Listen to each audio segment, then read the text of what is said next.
Tomodachi Life 2, Living the Dream, was fully released about a month ago now. I was really taken by surprise when I heard about this game, because of the first being from over a decade ago. While I never played the original game, I did love watching YouTubers like Dan play it, and just years later, hearing about a second release caught me off guard. I had actually seen a trailer for it last year, I think, but I probably wasn't too convinced it was real as I never kept track of it. But I did pre-order the game and play the demo, which I completed in just over an hour, not realizing it was limited. When I got the clothes shop, oh my gosh, do you remember when it was only the demo and everyone started making warnings, horror stories and full-on ranting about their hatred for the clothes shop? We got over that too fast. If you are not sure what I am on about and you were not there to see it, what would happen in the demo is once you reached 3 residents on your island, it would open up the where clothing shop, and once you gave your me any kind of clothing, the demo would end and your mice will be forced to stay inside, and their dialogue was just advertising the full release of the game.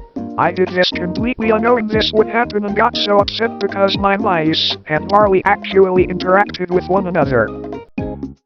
Before the demo actually came out, Nintendo made these promotional videos for the game showing off its features and had its own little story. There was a Japanese, American and UK version of the directs, the American version being the most popular to my knowledge. Here is my humorous mention. What I am drawing here is an art trend I have seen on TikTok where artists would draw their ox or whatever character they created a me of, and that me being picked up and doing the little wiggle animation, which I just found so silly and cute, so I decided to do my own take on it as well. The process was long and pretty wonky though. I haven't long been recovering from being ill and at this point had forgotten how to draw and render in my own art style and found myself using the wrong tools and wondering why it looked so off. So don't mind the messy speed paint.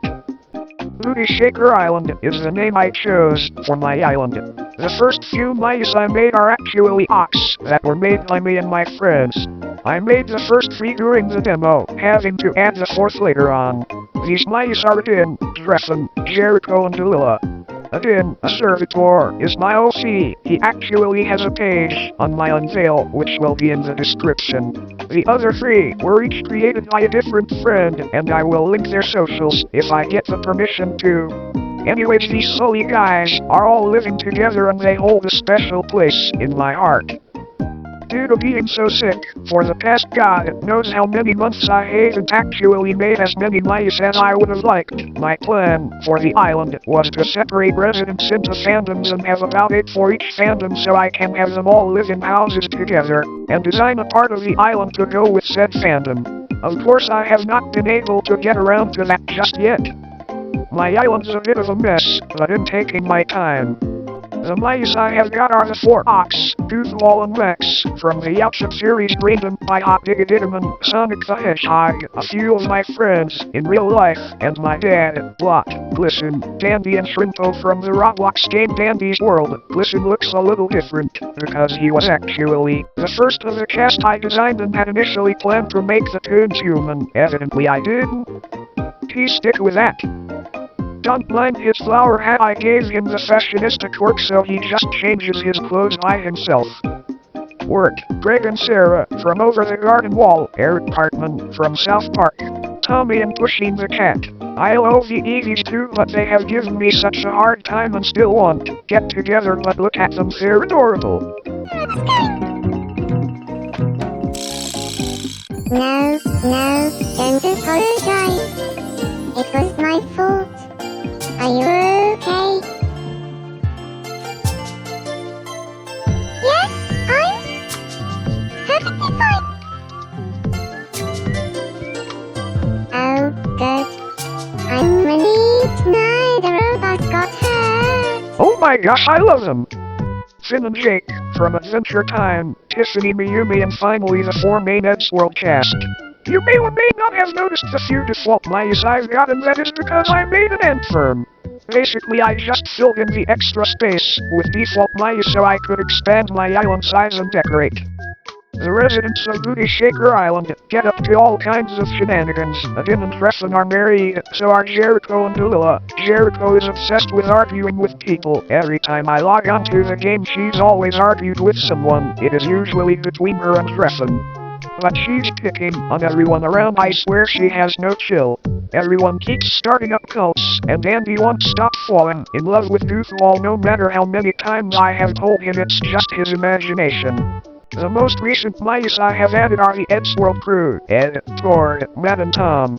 Before anyone in the comments get mad, I am aware they are in, not the canon designs, and I am aware not everyone will be happy about it, but they are also fictional characters free to be interpreted as anyone likes. I always separate the characters from the real people, and I recommend some people in the Eddsworld fandom need to as well. I gave Ed his lucky pen and I plan on drawing Ringo for him soon. I saw this room in the shop the first time I looked at it, and I bought it immediately knowing I would soon give it to Matt when I got around to making him. Just look at it, it is perfect. For him he would not have any other. The second I had made Tord, he stepped outside and fell hard for Matt. Did not even wait 5 minutes before asking him out and getting rejected. I gave Tom a guitar and camera which I felt were appropriate, but I have not done much with his MIDI just yet. I just love the design I gave him though.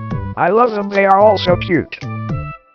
Now, despite how rapidly this game gained popularity, I don't know if it's just my algorithm, but from the looks of things, the content people are making on this game have already decreased. In fact, I have seen renters go on about how boring the game got in such a short amount of time, and that it was not worth the $60 they spent on it. Now, why are people turning on this game so fast? I will tell you a few things I picked up on. First things first is the customization in the game. There's absolutely no filter in this game. You can give your residents phrases and can make them say anything you want. You can design their houses, different materials. You can draw food, pets, objects, clothes. And yet, the game does not actually provide you with all that variety. Sure, you can let your creative juices go wild, but what happens when the player can't draw? What happens when they are not? What happens when they are not creative in that way? These people are most often than not those angry about the game and this feature, and I do not blame them. Sure, I am an artist. I have made my fair share of assets so far, but I still get days where I just want to play the game rather than draw on it, and yet I am left with not much to do. After a while you start to see the same cutscenes, hear the same dialogue, play the same minigames, and it begins to grow repetitive and stale. I'm hoping this game will get regular updates in the future where there are new features added that can help with this, but at the moment you end up just skipping everything that happens and eventually getting sick of it. While I do agree on these issues and why everyone's so disappointed, the least I can do is just give tips to anyone who's bought the game and already overplayed it to death like I did. First things first, what I always do is just check up on your island at least once every day. Feed your mice, watch the news, buy whatever new items in the shop, and have a look at the bubbles, and then turn off your switch. Limit the amount of time you are playing for. This might be a pain for people that hyperfixate like I do, but once you have seen everything you will end up running out of surprises. Don't rush your mice. You can do a few things that can nudge your residents in the right direction, such as leveling them as partners or family in real life, making them interact regularly, but if you focus too much on getting them together it can cause major burnout, especially if it takes hours to go your way. When I first made it in and Krita, I was playing for about 10 hours on the trot, forcing them to interact and trying to get them together. They did not catch feelings until days later, and I realized I needed to change my approach to things. From the looks of things, people do tend to take this game way more seriously than I had ever anticipated. You really need to relax. Your residents are not going anywhere and they will do what you want them to in time. However, if you really are desperate for all that juicy drama, tensions, arguments, relationships, residents falling out, then just aim to make more excitable mice. If you keep your mice personalities ranging on the pink colors, they will be more inclined to talk to one another, befriend, fall in love with, and argue. If you have bought this game, just focus on enjoying it. You are supposed to enjoy games, that is what they are here for. and while it is frustrating, there's sometimes a difference between a game being bad and having to change our approach to playing it. Without the pressure I was putting on myself, by fixating too hard on it I suffered extreme burnouts and did not want to play anymore, but by playing less frequently it has definitely improved my experience and relationship with it, and I do not regret the money I spent. Just do not dwell on these things. I know that may be hard for some, but at least try. Not everything has to be so stressful. And here is the finished drawing. I just want to thank you if you actually watched this far into the video. I actually made this for a college project super last minute, so any feedback or criticisms just let me know in the comments.